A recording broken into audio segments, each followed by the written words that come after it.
Today is Friday, April 4th. We're talking about how stocks spiraled to the worst day in 5 years on fears President Trump's new tariffs have kicked off a global trade war.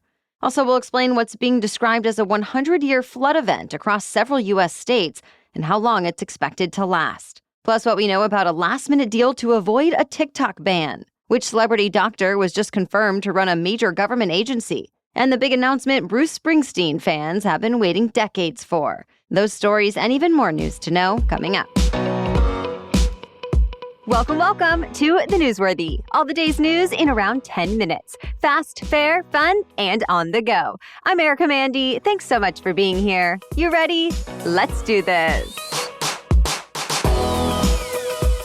A severe storm system has wreaked havoc on the American South and Midwest. Nearly 30 tornadoes were confirmed in the storm's first wave that leveled homes and businesses and killed at least 7 people.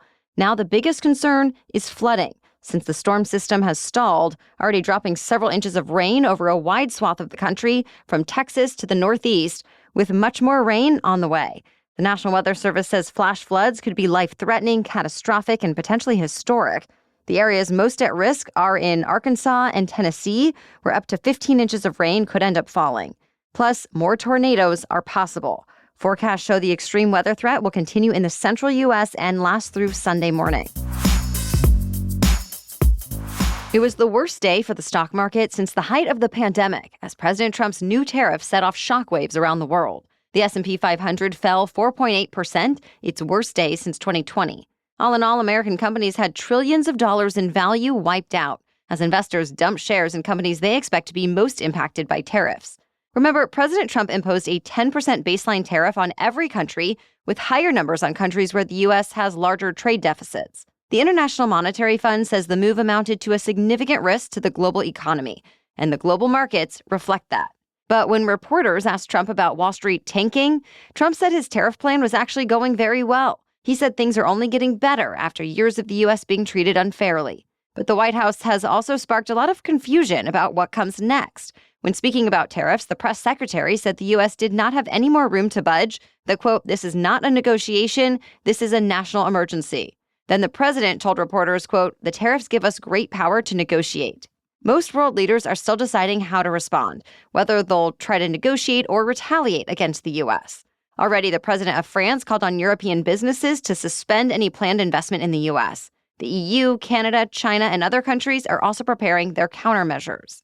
Meanwhile, some of the biggest fallout can be felt right here in the U.S. Like Stellantis announced 900 layoffs at 5 American auto plants that supply factories in Canada and Mexico. And the Consumer Brands Association says American shoppers should expect to pay more for household staples like bananas, coffee, vanilla, diapers, and toilet paper as the extra costs get passed on to customers. Economists also expect inflation to rise across the board. Yale's Budget Lab says by the time the year is out, the tariffs could end up costing the average American household an extra $3,800. To be continued. The White House is shaking up the U.S. intelligence community by firing some top leaders. Lawmakers say the director of the NSA and his deputy were let go from their jobs at the powerful Cyber Intelligence Bureau after decades working their ways up. And as of early this morning, it's not clear why. The dismissals from the National Security Agency, or NSA, come just on the heels of firings at the National Security Council, or NSC. 3 senior officials and at least 2 junior officials were let go from the NSC after President Trump met with far-right activist Laura Loomer, the same Laura Loomer who has claimed school shootings have been staged and that 9/11 was an inside job. At the White House, she urged Trump to remove certain people she deemed not loyal enough to his agenda. But it's not clear if these firings were actually connected. As of this morning, the White House says no comment. The White House says it's close to announcing a solution to spare TikTok from a U.S. ban, but it is down to the wire. Tomorrow is the latest deadline for TikTok's Chinese parent company to either sell or lose all of its nearly 140 million users in the U.S. President Trump has reviewed a proposal from a consortium of American investors, including Oracle and Blackstone, and that's apparently a top contender. Trump also says he'd be willing to offer tariff relief in exchange for China's help in approving an eventual sale. So far, though, no word from the Chinese government or TikTok. For now, it seems negotiations are still happening at the 11th hour, with a lot of details still murky. Stay tuned. More news still ahead, but first, thanks to our sponsor, Huel. New customers can use my code Newsworthy to get 15% off your first order, plus a free gift.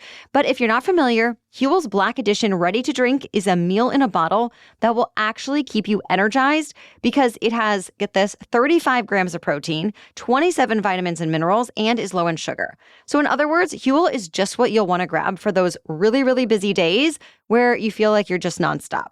You already know that skipping a meal in those days is not a good idea. Even when you're busy, it'll probably leave you drained and cranky. At least that's my experience. And grabbing fast food or an unhealthy snack is not likely to help you feel your best either. But Huel is such a quick, easy, and convenient way to keep yourself nourished. I've had the vanilla flavor so far, and I love having a bottle in the fridge, ready to grab and go on those especially busy days when I'm juggling getting my kiddo off to school, then rushing myself off to an appointment or a meeting. You'll want to have this on hand. And right now, new customers can visit Huel.com/newsworthy. That's HUEL.com/newsworthy and use my code Newsworthy to get 15% off your first order plus a free gift. Now back to the news. It turns out Boeing's first human space flight was even dicier than what had previously been reported. The part that's been known is it took Boeing multiple tries to get to the launch after years of delays. Then the crew had to deal with helium leaks and a temporary loss of thrusters during the journey.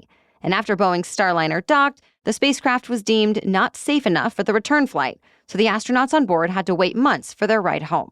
Well, flash forward to this week, and the astronauts, fresh off their journey to space, explained to Ars Technica how failures on the Starliner were even more troublesome. Apparently, as they were trying to dock at the International Space Station, the astronauts lost full control. They were floating in space and said they wondered if they'd be able to return to Earth.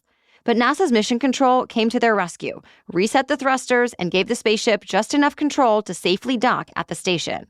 Thankfully, some more good things happened during their unexpectedly long mission. You'll hear more about the astronauts' time in space and how they're now feeling about it all in their own words on tomorrow's special edition Saturday episode. This week, thousands of employees across the U.S. Health and Human Services Department lost their jobs. They include researchers, scientists, doctors, support staff, and senior leaders. The job cuts have left the federal government without many of the key experts who have long guided the country's decisions on medical research, drug approvals, and other issues. HHS leader RFK Jr. said about 20% of DOJ's cuts now need to be corrected, something he says was always the plan. Meanwhile, the Health and Human Services Department has brought on some new leaders this week, too. The Senate confirmed celebrity physician Dr. Mehmet Oz to oversee health insurance programs Medicare and Medicaid. That puts him in charge of a wide-reaching agency with yearly spending of $2.6 trillion, controlling health insurance for more than half of all Americans. Earlier this week, the new National Institutes of Health director and new FDA commissioner also were sworn into their new roles just in time to oversee cuts. The crackdown against diversity policies is ramping up at K-12 schools. They'll now have to certify they're ending any diversity, equity, and inclusion practices as a condition for getting federal money. Remember, the Trump administration says DEI programs are discriminatory, often against white and Asian American students. But DEI supporters say programs can help students appreciate and understand other cultures and ensure all kids feel welcome in the classroom. Either way, the president of the National Parents Union criticized the new certification rule, saying it goes against President Trump's promise to return education oversight to schools and states. The Trump administration has also used similar tactics, threatening federal funding on the college level. Just this week, White House officials told news outlets they're pulling more than $500 million from Brown University. And earlier this week, it was Princeton. The university did not give an exact dollar figure, but said the Trump administration was suspending several dozen grants. Brown and Princeton are among the 60 colleges and universities that have been facing anti-Semitism investigations in response to last year's campus protests, and at least 5 Ivy League schools have now been cut off by the Trump administration so far. Former Vice President Mike Pence is about to get a prestigious award from the Kennedy family. He's being awarded the John F. Kennedy Profile and Courage Award for refusing to reject the 2020 election results, even though Trump specifically said, quote, Mike Pence did not have the courage to do what should have been done to protect our country, as rioters were moving through the Capitol. Pence also rejected the Secret Service's advice to leave the Capitol and instead stayed to certify former President Biden's victory once the rioters had cleared. Now, Pence says he's deeply humbled and honored since he's been inspired by President JFK since he was a child. Kennedy's daughter and grandson will present Pence with the award next month. Bruce Springsteen is opening up his archives, letting fans hear 7 unreleased albums set to come out in a box set. They're complete with 83 songs that span decades from 1983 to 2018, and 74 of them have never come out in any form before. Springsteen explained how during the pandemic he finished everything he had in his vault, and now he's ready for the world to hear it. The new albums are set to come out this summer, but Springsteen is not making fans wait that long to hear new music. Along with the announcement, he released the song Rain in the River.